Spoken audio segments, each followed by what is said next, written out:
తెలంగాణలో 10th పరీక్షలు ప్రారంభమయ్యాయి. 10th పరీక్షల విధానంలో అధికారుల నిర్లక్ష్యం బయటపడింది. కూకట్పల్లిలోని న్యూ ఎరా పాఠశాలలో 81 మంది విద్యార్థులకు వారు చదువుతున్న పాఠశాలనే పరీక్షా కేంద్రంగా కేటాయించడం ఇప్పుడు అనేక విమర్శలకు దారితీస్తోంది. కేవలం ఈ 81 మందికి మాత్రమే ఈ ప్రత్యేక సౌకర్యం కల్పించడం వెనుక ఉన్న మతలబును ఏమిటని ప్రశ్నిస్తున్నారు. ఇది విద్యాశాఖలో అధికారుల పక్షపాత వైఖరిని సూచిస్తోందని విమర్శలు వస్తున్నాయి. ఈ విషయం తెలిసిన జిల్లా విద్యాధికారి గుట్టు చప్పుడు కాకుండా రహస్యంగా ఉంచారు. పరీక్షా కేంద్రానికి వెళ్తున్న విద్యార్థులకు హాల్ టికెట్ ఎవరికీ చూపించొద్దంటూ స్కూల్ యాజమాన్యం హుకుం జారీ చేసింది.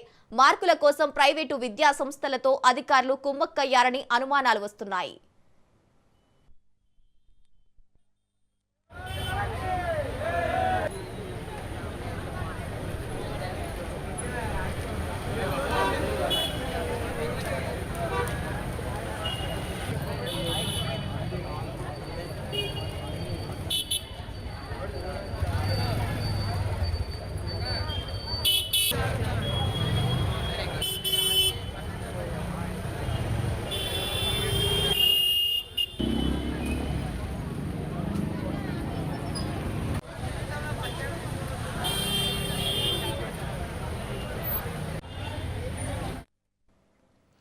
ఇక 10th పరీక్షల విధానంలో అధికారుల నిర్లక్ష్యం బట్టబయలైంది. ఇక కూకట్పల్లిలో న్యూ ఎరా పాఠశాలలో 81 మంది విద్యార్థులకు అదే పాఠశాలలో కేటాయించారు. ఇక ఇదే అంశానికి సంబంధించి పూర్తి డీటెయిల్స్ మా ప్రతినిధి సైదులు అందిస్తారు. సైదులు గంగోత్రి 10వ తరగతి పరీక్షలలో విద్యాశాఖ వైఫల్యం స్పష్టంగా కనిపిస్తుంది. దీనిపైన విమర్శలు వస్తున్నాయి. ఒకే స్కూల్లో చదువుతున్నటువంటి విద్యార్థులకు ఒకే సెంటర్ విద్యాశాఖ అధికారులు కేటాయించారు. సో 10 రోజుల క్రితమే 10వ తరగతి విద్యార్థులకు హాల్ టికెట్స్ కేటాయించడం జరిగింది.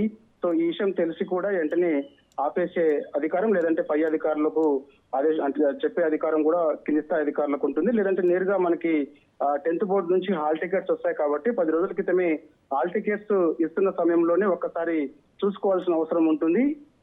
ఒక స్కూల్లో చదువుతున్నటువంటి విద్యార్థులకు ఒకే స్కూల్లో సెంటర్ దాదాపుగా 80 మందికి అదే స్కూల్లో సెంటర్ పడింది కాబట్టి మిస్టేక్ ఎక్కడ జరిగింది అనేది కూడా పర్యవేక్షణ చేయాల్సిన అవసరం ఉంటుంది. కానీ ఎక్కడా కూడా పర్యవేక్షణ లేకుండా పూర్తిగా వైఫల్యం స్పష్టంగా కనిపిస్తుంది. దీనిపైన పెద్ద ఎత్తున విద్యాశాఖ పైన విమర్శలు వస్తున్నాయి.